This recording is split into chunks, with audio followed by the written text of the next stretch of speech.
This is Life with Jason Clemmons, DC. It is Wednesday, April 24th, and we're coming to you live, like always, from the Rock Health and Wellness Center studio in 98.7 Walk by Faith Radio and 1420 AM Lubbock Christian Nation. I hope you guys had a great day, and I hope everything's going your way today. I got a little intense last night, and which was kind of fun, really, and it helps me learn. And I learned some stuff last night. Broke that down. If you didn't listen to last night's show and you want to know how metformin works for you, if you guys are diabetics and you want to know how metformin works for you and how that whole mechanism works, then you could go back and watch that show, because I didn't know that really until last night. So we really got into it pretty deep. I didn't know that it was caused from destroying your mitochondrial respiration, which is just like it's just insanity to me that's our way that we're going to help a diabetic control their blood sugar, is we're going to do it that way. So, but anyway, that's what we talked about last night, and I just want to point out some things tonight, and I just want to take that and run with it a little bit. Talk about pain just a little bit, so that you can kind of understand what's going on from that standpoint. But give you some tools and talk about the solutions to the problem. So I don't want to be just to come off like it's just negative. You're just a complainer about things, and all you do is just complain, and you don't ever help us figure out what we're supposed to do. I don't want to do that. I just want to say, hey, look, I think when we talk about it, we ought to talk about it real. I think we talked about it last night pretty real about how it works and how I am disgusted with it. But tonight, I think we'll try a little bit of different approach to work on the solutions. So that was one, and it's just an amazing. It's amazing to me, and you know it's really difficult, because whenever you're talking about health, you are stepping on so many toes. You're really talking. You're just unpopular with a lot of people, and there's so many people out there who make a living in industries that are completely in opposition to health. And most of us live a lot of our lives that way. I know I lived most of my life that way. I wanted to go. One of the things I saw today, just to give you an example, and I don't want to come off as negative about this, and I'm not throwing shade in anybody about this. I'm just saying that these are the things that we as a group deal with every single day. These are things that we have to understand, and we have to deal with them every single day. And so I was just going through a couple of different it's going through Facebook, looking at the news in Lubbock today, just to kind of see what was going on. And here was one of the top headlines. It's Josh Abbott, who's a country music singer, and does a lot for Lubbock, and puts on a festival every year. He's from Idalou, just outside of town, and he announces his Dairy Queen locations in Texas announce a collaboration meal.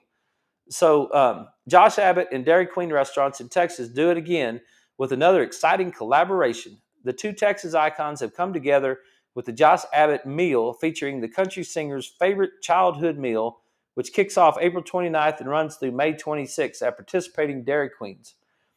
I'm from a little town called Idalou outside of Lubbock, Texas, and Dairy Queen was always my go-to my spot growing up. Reminisced Josh Abbott, a lead singer for the Josh Abbott Band.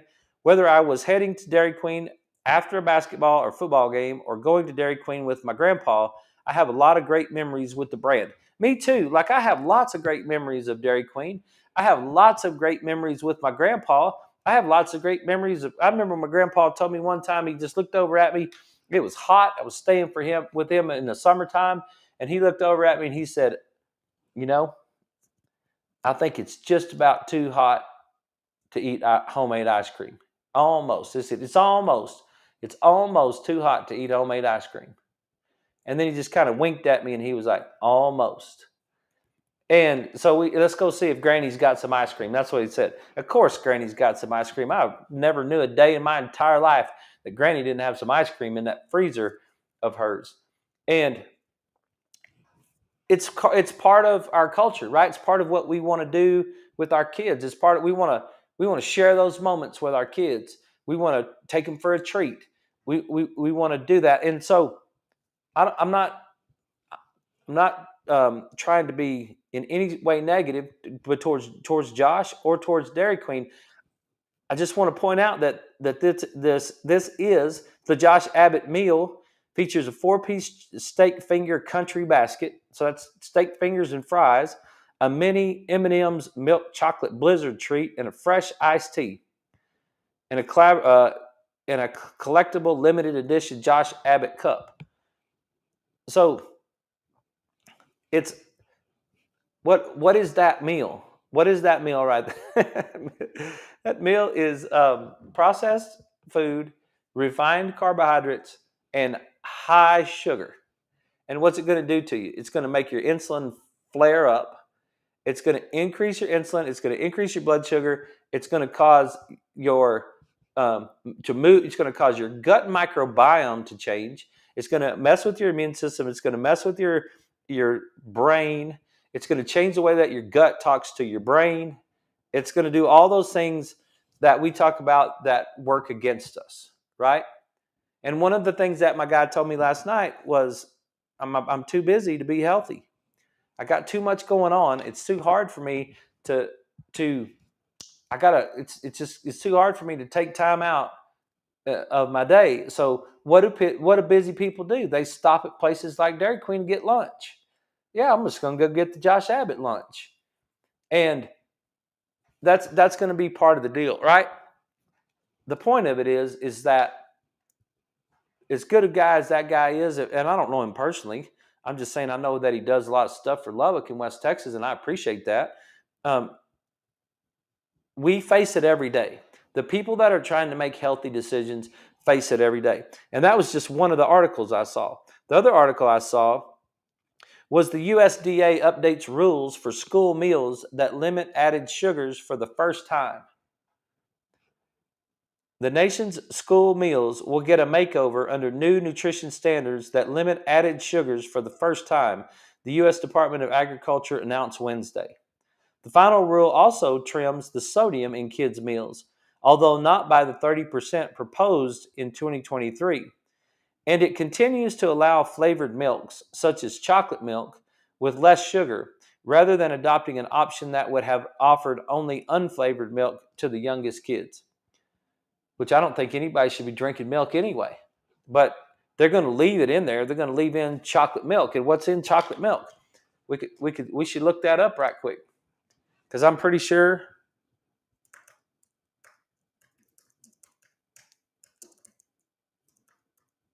I've done this about a dozen times in my lifetime. And if you go look it up and you just wonder what are the ingredients in a chocolate milk and how much sugar does it have, here's some True Moo chocolate. And don't even know what it's going to say, but I could just look on here and say, well, serving size is 1 cup. Total carbohydrates is 24. Total sugars is 22.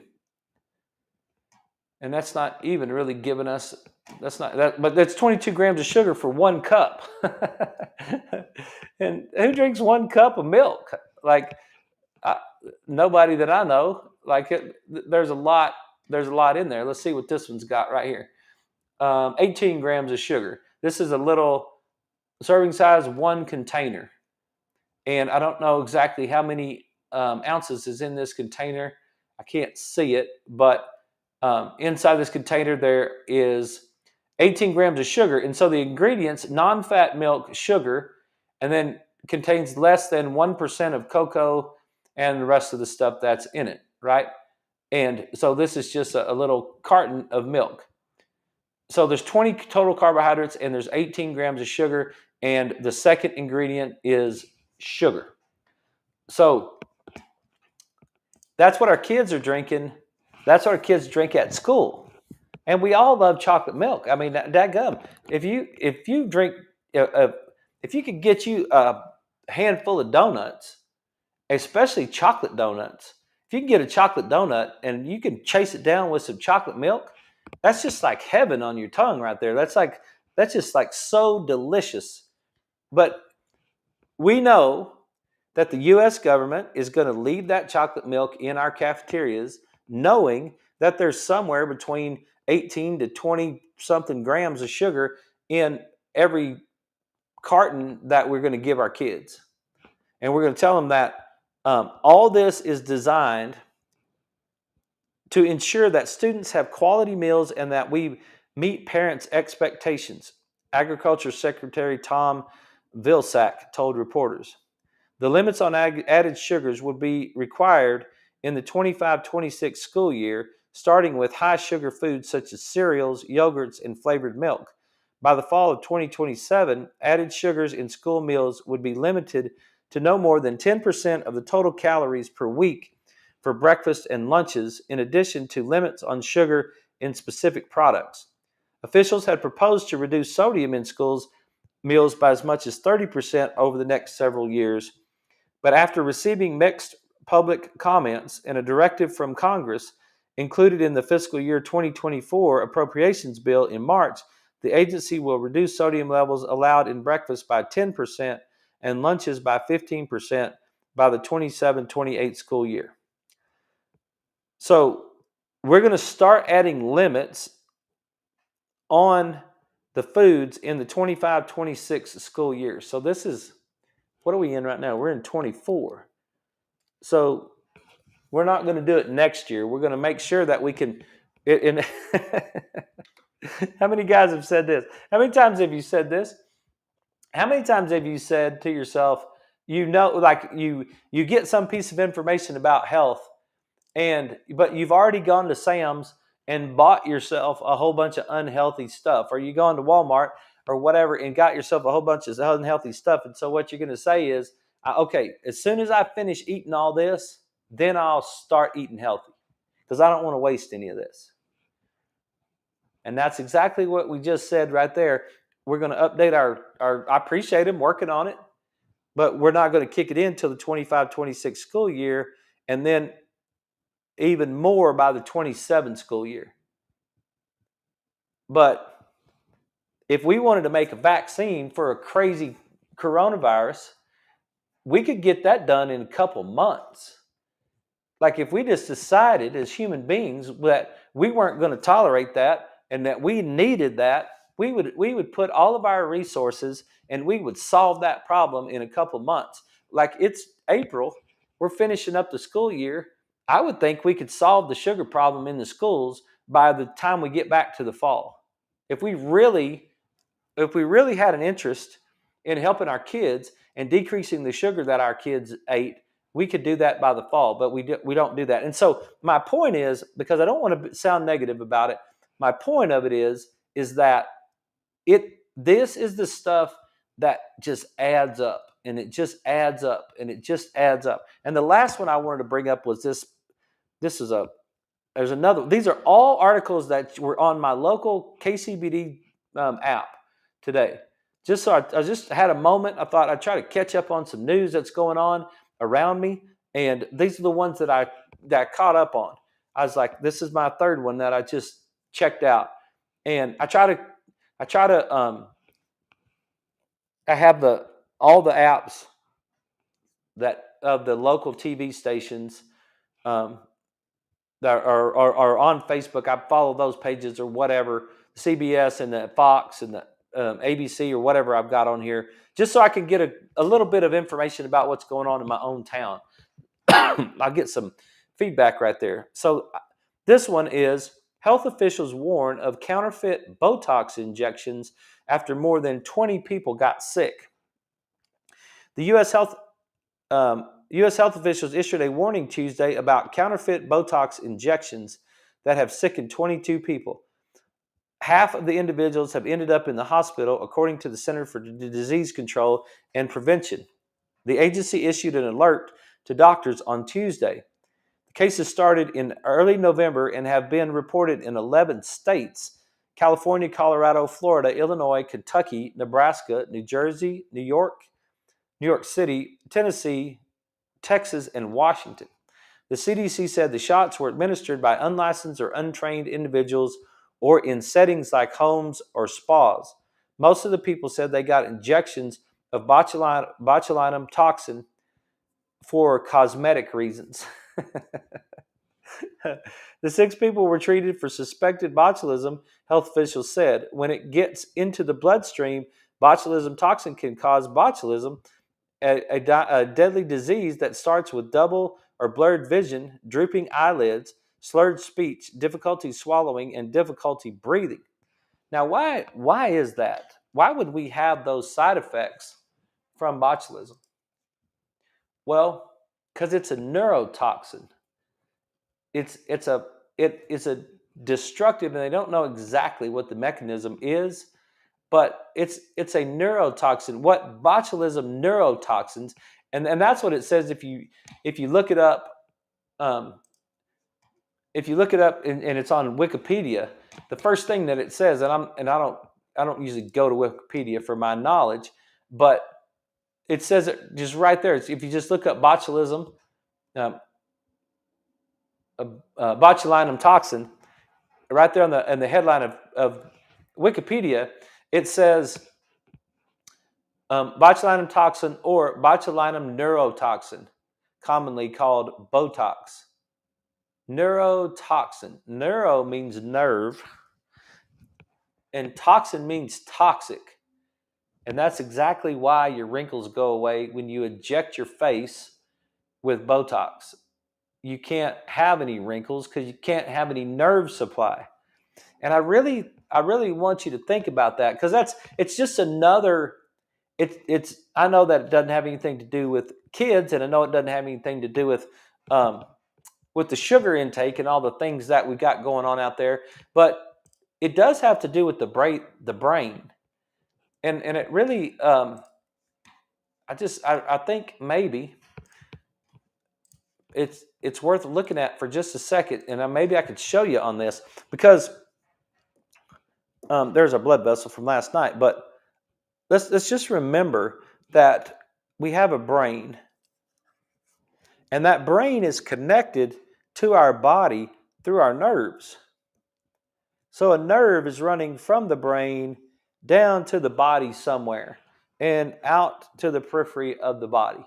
Or sometimes the nerves are just running straight down, and somewhere they're going to the body. Unless in this particular case, they're going to that beautiful face that you have, and those beautiful eyelids, and those wrinkles that you have over the top of your face.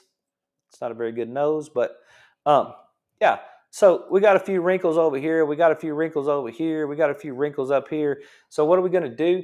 We're going to inject botulism into the nerve, and we're going to paralyze the crap out of that nerve. But the thing I want you to realize about paralyzing that nerve is that nerve has 2 ends.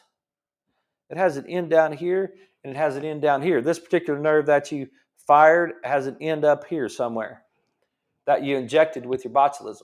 Okay? So when you paralyze the nerve, you also lose the other end of the nerve. You lose the input that goes into the cells on the other end of the nerve itself. So I don't I'm never going to be one of those people that are interested in the botulism thing, but I thought I'd just share that with you, because it's another. I got patients that do that. I adjusted one of them today. I got patients that they don't like their wrinkles, and so they're going to inject their face with a neurotoxin. And what what you don't think about is how it affects the brain on the other side.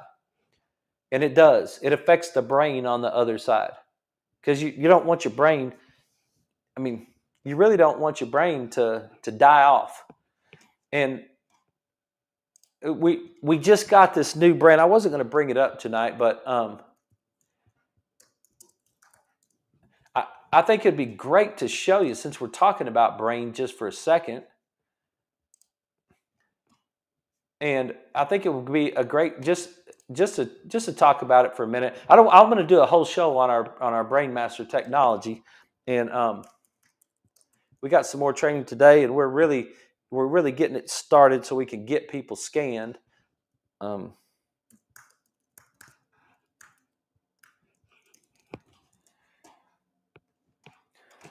But I thought you might like it. But it'd be cool. And you guys that are listening to it on the radio, I'll do my best to try to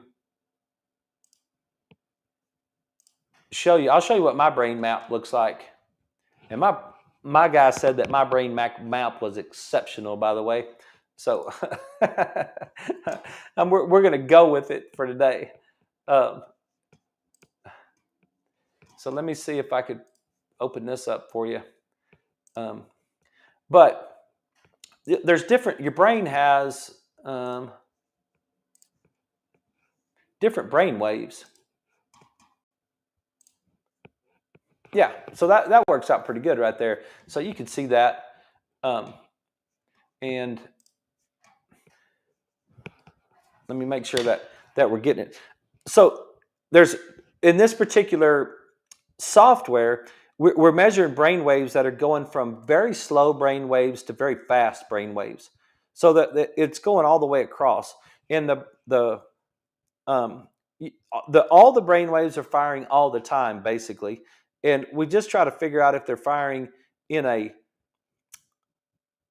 normal pattern or if they're firing in an abnormal pattern. So I think we got this, and maybe you could see it.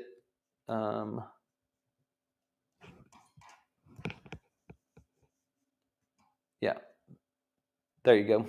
So you guys can see that's coming through. So you got on the radio, what we got is we got like pictures of a person's head, looking at them from top down.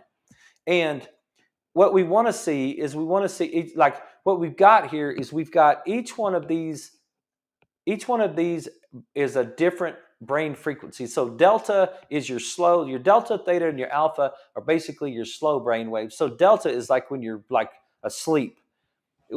How are your brain waves firing when you're asleep or when you're really drowsy, right? And I was actually kind of drowsy in the middle of this with my eyes closed, so it showed up that up there a little bit. But and so we got slow waves and fast waves, and that's all I want to just basically say.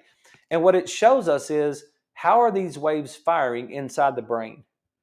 And it is so cool. I mean, it is just so cool to look at this and see exactly what's happening in here. So most of this up here is gray, but we do have a little bit of increase in this alpha right here.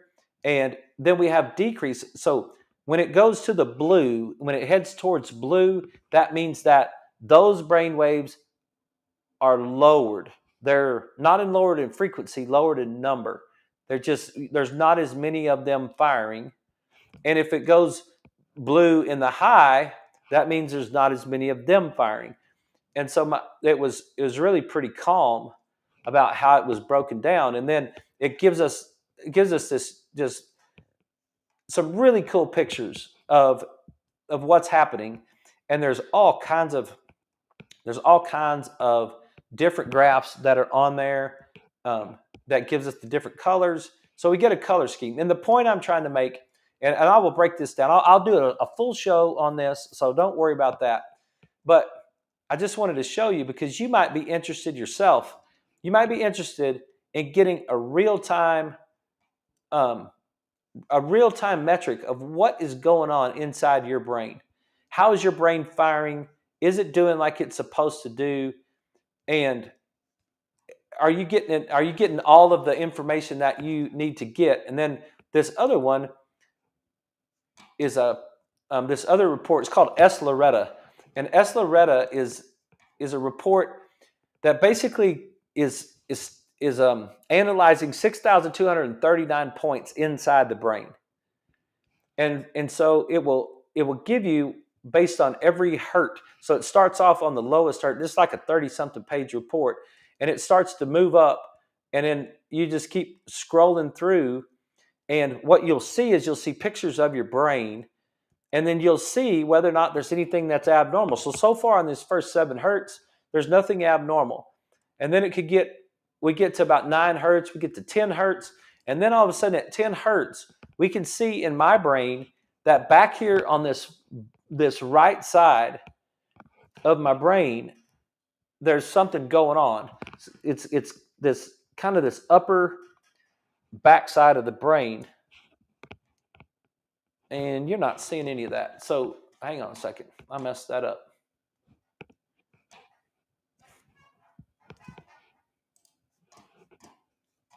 Sometimes I got too many screens working.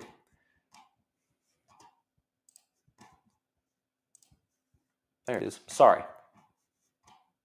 And we're fixing to have to take a break, so we'll keep talking about it. But this is what I'm talking about right here. We'll actually get a breakdown. And if you guys, let's just take a break. We got a break coming up right now.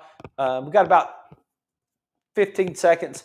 I'll just hang loose. We'll get back with it. You guys come back with us. We'll be right back with Life with Jason Clemmons, DC, right after these messages.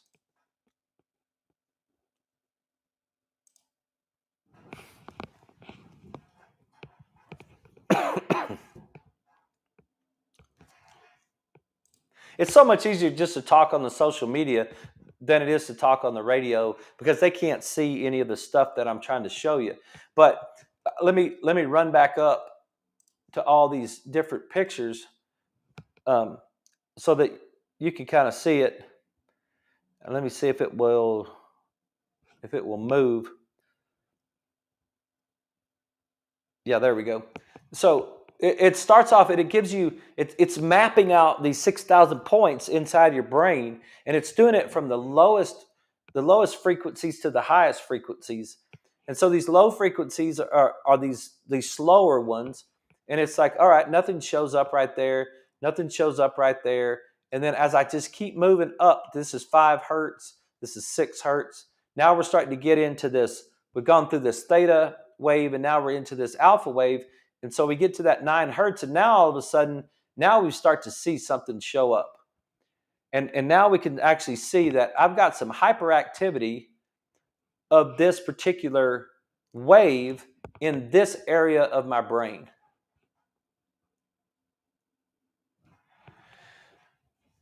And so that's something that I can't necessarily see with my clinical testing. I could get a picture of what's going on. And man, when you talk about right side, left side brain activity, and you really start to break into exactly how your brain is firing and what's going on, and is it firing normally, or do you have too much firing of this particular brain wave, or do you not have enough firing of this particular brain wave? That's really hard for me, from a clinical standpoint, to know. And maybe there's other guys that know it way better than I do, but I don't know it. So, man, now I've got a picture. I've got a picture that's showing me, hey, that right hemisphere in the back of my head has some hyperactivity right there. What would that mean? How would it map out? That's what I would do with each individual patient. All right, everybody, we're back. This is Life with Jason Clemmons, DC. We're just talking about my brain map. And we found some areas right here that is in the back of on the right side of my brain that has a little bit of hyperactivity in a certain frequency right there. And that would be something that I would do in the office, is I would take all your history, do all your exam, see what's going on with you, and then see if I can correlate which part of your brain is not quite firing the way that it's supposed to. Then once we move past that 10 hertz realm, we get to 11, it goes back to normal, and 12 is normal, and it just keeps going. All those, we just scroll it up and keep scrolling it up. All those waves that are going through those frequencies in this S. Loretta, there's nothing that's showing up. Everything is within normal limits. There's no hyper or hypoactivity. And then we get down here at the bottom, and I think I've got some some hypoactivity. I know there's a lot of scrolling right there, but let me see if I can find it, because it'll get up here in the higher realms. We're just kind of scrolling through these pictures. You can kind of see just a little bit up here at 39 hertz.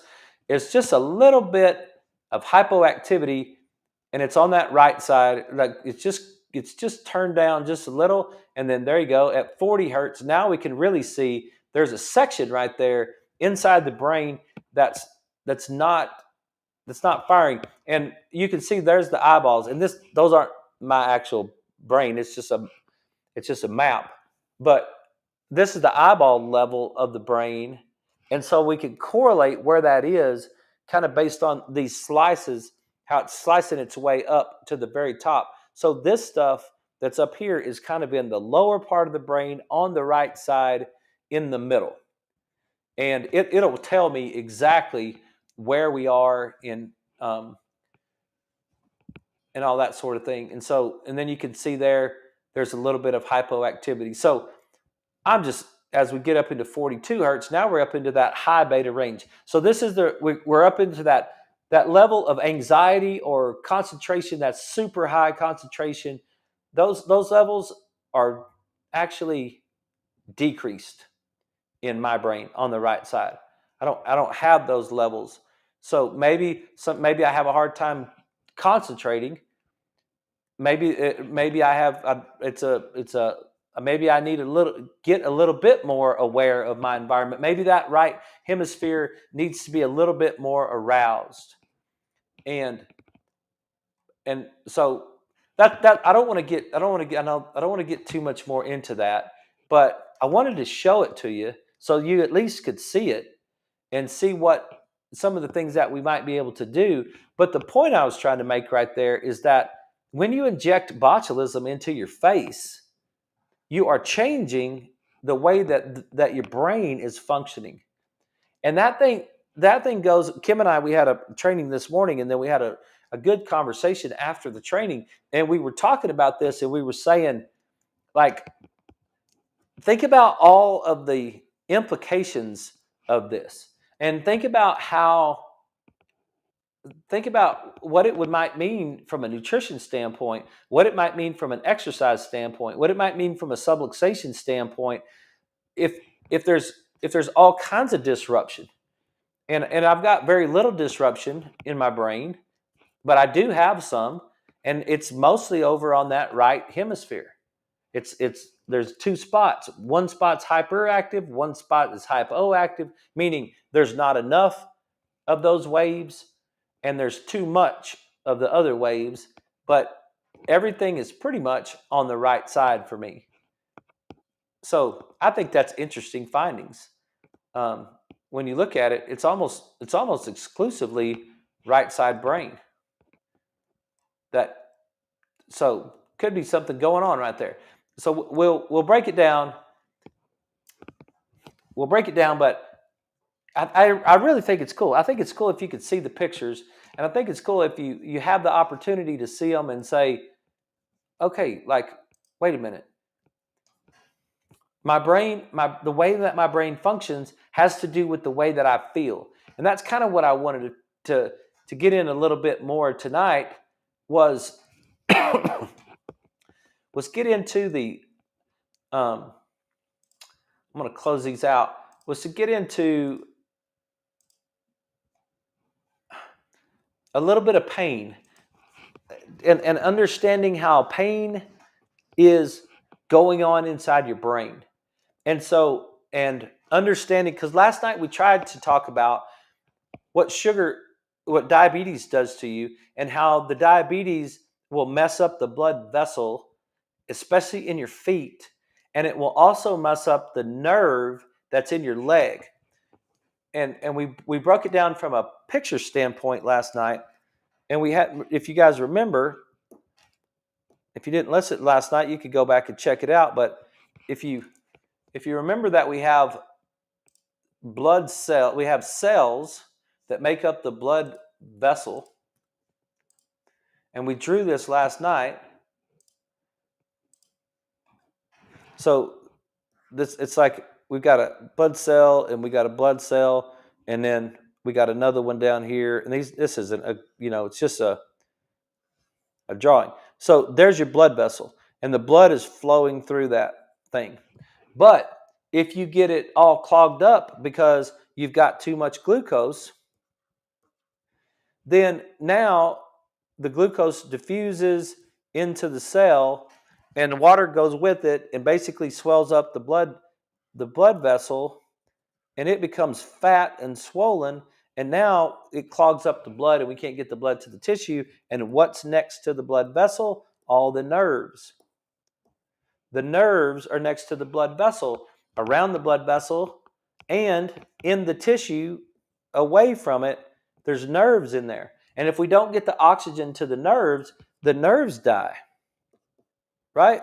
That's your neuropathy that's going on in your feet. But I wanted to illustrate tonight, don't just think about it just being the nerves in your feet that are dying, because the problem is they're also being disrupted in your brain. That nerve has another end that's going into your brain. And if you kill the nerves in your feet, you feel it in your feet. That's where you think you feel it, but you actually don't feel it in your feet. It's interesting to say that, because everyone knows that you do feel it in your feet. It's not it's like, where else do I feel it? I could feel it in my feet. Don't tell me I don't feel it in my feet. Okay. You have to process the information coming from your feet in your brain.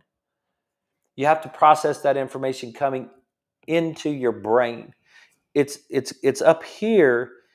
It's up here at the top that we start to get really serious malfunction of what we perceive to be in our feet. It's really a perception. It's really a brain mapping.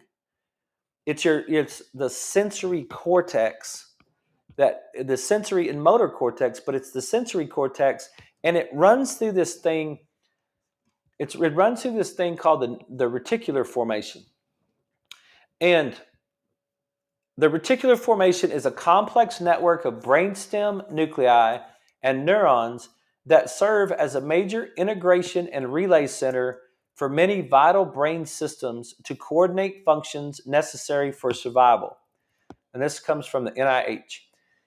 The structure of the reticular formation forms a net-like connection of nuclei and neurons, hence its name reticular, which correlates to its function of integrating, coordinating, and influencing various regions of the central and peripheral nervous system, both up and down, through a series of tracks.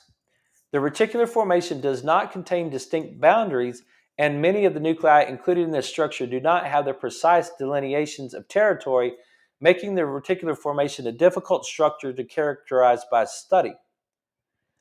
But so you've got this area of brainstem mapping that are brainstem neurons that help us determine how we handle a lot of things. The major function that the reticular formation influences are arousal, consciousness, circadian rhythm, sleep-wake cycles, coordination of the somatic motor movements, walking, balancing, running, jumping, stepping, those are motor movements, cardiovascular and respiratory control, pain modulation, and habituation. Cardiovascular control in specific is modulated by the vasomotor center present in the medulla oblongata. This is part of that, the lower part of your brain there. So one of the things, the reason I was just trying to share that with you is because of pain control, modulation, and to wipe out pain control. So this information that's coming from your feet in your neuropathy, it's coming from your feet into your brain. These swollen blood vessels are also, what also happens is the glucose diffuses across the membrane. It also will diffuse into the nerve cell. The glucose will diffuse across into the nerve cell, which now makes the nerve cell swell up. And sometimes the nerve cell can bust, or it makes the nerve cells swell up, and so it becomes super hypersensitive. And so now you can't put your foot on the ground, and because you can't put your foot on the ground, because it hurts so bad. But what I'm trying to share with you tonight, to kind of piggyback off what we talked about last night, is that pain in your feet is being modulated in your brain. It's not being modulated in your feet. Some of it is modulated in your spinal cord, but it's got to go through that reticular formation, and it's got to be able to get through that brain stem. If we looked at a brain, and I won't draw it all that perfectly, but well, I won't draw it very good at all. So coming around, but that's somewhat what a brain looks like. A very poorly drawn brain. That's somewhat what a brain looks like. And then your body is all down here below it. So how are you going to get that information from your foot, the nerve that's in your foot? How are you going to get that information to your brain? Well, it's got to travel through the middle of that brain stem. It's got to travel through all of those neurons, and then it has to be relayed up into your brain so that your brain and your sensory cortex can perceive that you have pain up here. But you don't have pain up there, you have pain down in your foot. And what really I'm trying to say is that the pain in your foot caused you to quit walking. And then the lack of walking changed the way that your brain functioned.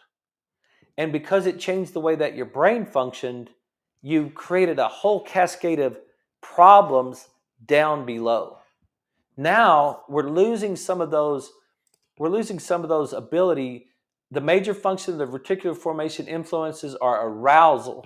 So it could change our arousal. Maybe I'm not very aroused. Maybe if I'm not firing properly, or I've changed or altered the chemistry in some form or fashion. And I'm not firing the nerves that are supposed to fire certain regions of the brain, and I'm not firing the nerves that are supposed to inhibit certain regions of the brain. And so I may lose my arousal. I may just be like tired all the time, right? Consciousness, same thing. I lose my consciousness, or I'm too aroused. Something. My circadian rhythm, I can't sleep. My sleep-wake cycles. How many of you know people that stay up all night long, and then because they can't sleep, and then they're sleeping all day because it's their cycles are all off right there. Coordination of somatic motor movement. One of my ladies said today, balance. She's having balance problems, and since she started coming in and doing her brain exercises and her adjustments, not just her adjustments alone, but her adjustments and her brain exercises, her balance has gotten better. And that's a really big deal, because balance, we've talked about that before, that my dad leaned over to pick up a rock, and then when he stood up, he lost his balance and went flat, hit his back flat on the ground, and hit the back of his head on the ground. The loss of integrating into the nervous system, the loss of integrating that information, and the loss of arousal, and the loss of consciousness, and the loss of somatic motor movement, that function, which is being coordinated with the cerebellum and the motor cortex and all that stuff that's happening inside the brain, it causes you to stumble. It causes you to lose your balance when you're walking down the hall. And I think I said this right at the very beginning, but if you want to challenge yourself and see how you're doing, walk down your hall and walk back. And then count backwards from 100 by sevens. And then start walking down the hall again and walk back. And see what happens to you. Because a lot of times, if that part of your brain is not working very good, then you will start. Kind of what happens is the upper brain, the frontal cortex, especially the well the upper brain will do the job of the lower brain unless you engage the upper brain into activity. And if you engage the upper brain into activity, now the lower brain has to do its own work. And if the lower brain isn't doing its own work very efficiently, you'll lose your balance. And so you can walk down the hall and count backwards from 100 by sevens and just try to do that and see how that works. And then as you're walking, notice if you start to stumble back and forth, if you start to lose your balance a little bit, and then think of the implications of that. You're having a conversation with someone, and now all of a sudden you got to walk down steps. There's a high likelihood that you could fall just walking down the steps because you've lost that ability to coordinate that movement because we're not firing those pathways properly, right? So that was I wanted to use the reticular formation to try to show you that those things, that it matters how your brain is firing. See what else is there. And then cardiovascular and respiratory control. Like if when you watch somebody in their final hours, they don't have anything left but that brainstem firing to the heart, which is making the heartbeat, which is the diaphragm, which is making the lungs give a little bit of oxygen, which is just sending enough blood flow back to the brain stem. That's the only thing they got left. They got brainstem, heart, lungs, brainstem. Nothing else is working. Upper brain's gone, organ systems shut down, and then they'll just sit there and breathe and have really shallow breaths, or they'll take long, drawn out breath and then not take another one for 15 seconds. And that's the modulation in that brain stem. That's the only thing that we got left right there. And then the last one is pain modulation and habituation. So it's super important to make sure that all of those systems are working like they're supposed to. So let's talk about the things we said last night. Okay, and I want to go back and talk about them because I want to give us some legitimate things that we could do to help deal with our diabetes. Type 2 diabetes is 100% reversible. You can change the way that you eat and you can change the way that you move.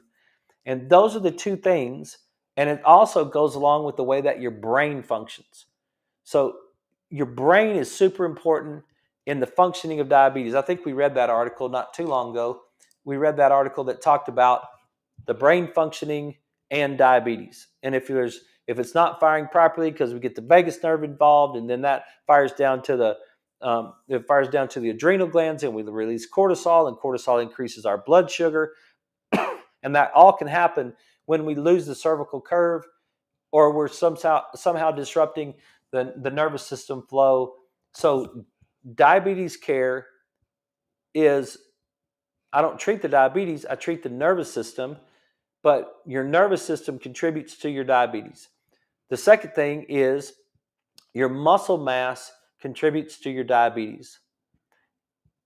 Your muscles use up a lot of your blood sugar. They store a lot of your blood sugar. The more muscles you have, the more efficiently you control your blood sugar. So if you don't have very good muscle mass, one of the things you could do for yourself that's very simple is to just start lifting weights. And lifting weights is I would present for your consideration that you're doing some sort of reps that are either between the 8 and 12 rep range. That makes it hard to do. And I know we've gone over this before, but it's what we did yesterday. So, because I was bashing metformin, because I was saying, hey, listen, that's the medical model's way of telling you we're just going to kill the respiration in your mitochondria in your liver, and that's what we're going to do to help control your blood sugar. That's insane. That's insane to do that in my world. So we're going to control blood sugar by increasing our muscle mass.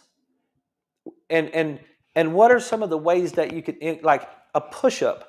Like you could do a push-up against, if you can't do a push-up on the ground, you can do a push-up on a wall. Like you could literally just stand on the wall, put your hands on the wall, and you could do a push-up on the wall. Or I could do a push-up right here. Make sure I'm not going to knock this thing over, but on the desk that I've got. So I could just lean forward, and then I could do a push-up right here on the desk. That's how simple this exercise can be. Now, if you've got something that's nice and sturdy, the back of a couch or something like that, then you could do some push-ups right there. And what are you doing? Well, see if you can do 8 to 12 of those. And then if you can, see if you can do that 4 or 5 times. You may have to start at one time. But if you could do that, that would be a way to fire the pec muscles and the triceps and the arms. You're getting some shoulder stuff involved in that. You can fire those muscles, and when you do that, you'll burn the sugar out of the muscle. And when you burn the sugar out of the muscle will now have to suck glucose back into itself to store it for next time you ask it to do that. That's how muscle mass, it helps your diabetes and your blood sugar. Get stronger. Do air squats. Just put your hands out in front of you and then just squat down and stand up. And squat down. If you can't do that, get a chair behind you and just sit down to the chair. You could get a stool like I've got and just squat down to the stool and then stand back up. And squat down to the stool and stand back up. And do that 12 times.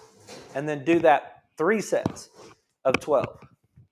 You can do dips. You could do you can push down on a couch and pick yourself up. You can get yourself some weights of some sort. Like there's all kinds of things you could do to increase your muscle mass, and you could do it just right now. As long as you're not driving, you could do it right now. That would be something you could do, right? Okay. The next thing is diet. It's a major component of diabetes. And what do you want to do? You want to eat the complex carbohydrates. What is a complex carbohydrate? It's a carbohydrate that goes from the earth to the grocery store without any interference. That's how you would first look for it. Now, there's some of those we don't want to eat, and I would stay away from white potatoes, and I'd stay away from white flour and white sugar and white bananas and things like that. You want to eat the complex carbohydrates. Like purple potatoes are the best.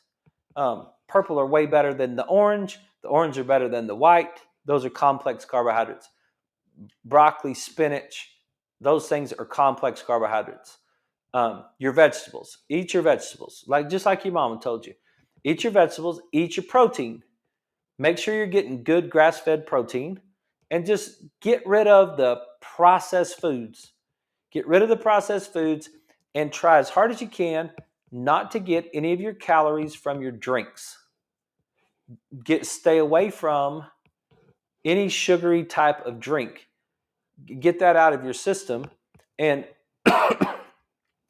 if you will start to do those things, you will start to get your blood sugar coming down naturally, and you can completely reverse your type 2 diabetes. So that's all the time we got for tonight. We're running out of time. Hope some of that crazy talk was helpful for somebody out there. If anything I could do for you, send me a text. Give me a call, 806-794-0400. And otherwise, we will see you guys tomorrow night at 6.